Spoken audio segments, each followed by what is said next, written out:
Dune Prophecy keeps an audience engaged with its plot points happening moment to moment and allowing all of them to cohesively come together to a satisfying third act. Yet the show lacks the immersion of Dune, mainly due to its character's aspiration not being exposed till the end. It's weird because the Dune TV show really does a good job at being like a sci-fi drama.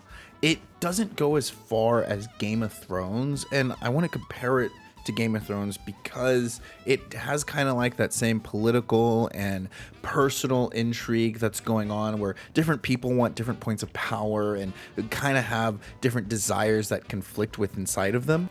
Yet we never fully get a defining moment of the characters until really like the third act. And the editing process of this show was kind of weird because the first episode starts with narration and sets up kind of the lore and the plot, but it isn't until the third episode that we get like a flashback scene, and then we get kind of what the characters care for and what they really want. And something that really bothered me was like the Emperor's son doing stupid stuff like giving information out to the rival family or the rival faction and never really explaining why he did this. And that's fine. When I mean by explanations, I don't mean by like he needs to sit there and monologue his entire life story to us.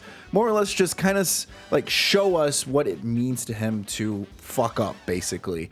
But we don't get that till the very last episode where he says, I just want to make my father proud, which is what you can assume. And if you assume correctly, then you're really going to enjoy what you're watching. But if you're just thinking, oh, he's just a mess up, like, because he comes on screen to prolong the plot and then kind of disappears any other time because he's not really needed and no one really cares for him. Even in the last episode, there's a point where they're like, yeah, you need to protect your sister, and then he just vanishes. Small moments like that keep the show from really allowing us to get connected to everything that's going on. Everything else I think is good. The set pieces were great. The sound design was fun and terrifying at moments. The plot of, all these people trying to play for the throne and seeing different perspectives and how they're going about it was really cool. It's just whenever we get to like the personal dramatic side, it was either too complex to where I don't really understand where they're going with it. Like the I guess you could say the main character, the grandmother, she wants House Harkonnen to get back up, but she hates everyone in House Harkonnen, so it's like House Harkonnen deserves to be where they're at, but at the same time she wants them to go further. And so there's these moments where she's like working with them, then not working with them, and then it's so complex.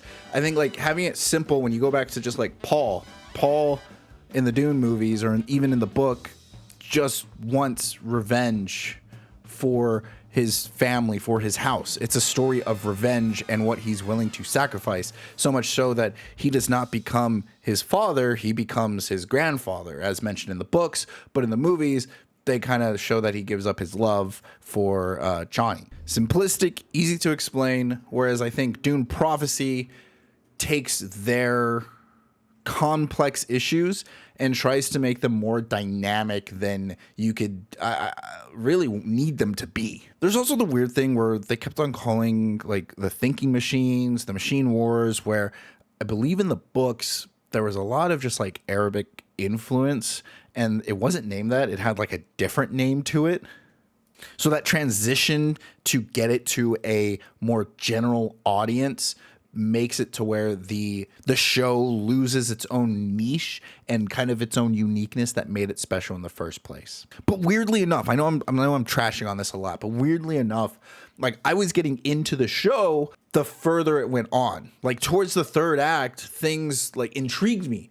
The first act, I was like, the end of the second act, I was getting into it. But that's the problem, is like I'm starting to understand it. I'm starting to like relate to them in some weird way or have some empathy for them.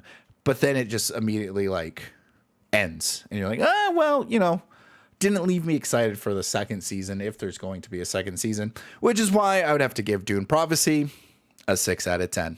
It just goes to show kind of what immersion and more of a focused niche can do for a series when you take a series that already has that focus path, but then you turn it for a general audience. And what happens whenever you stretch out something that was already so refined. And I think that's what Dune Prophecy kind of does, because the Dune movies do the same thing where they stretch out a little bit of that focusness, but they don't do it to the degree that Prophecy does, because you are going to have to alter a lot of the source material in order to get it for a more general audience, because they're trying to make money. But that's how it is.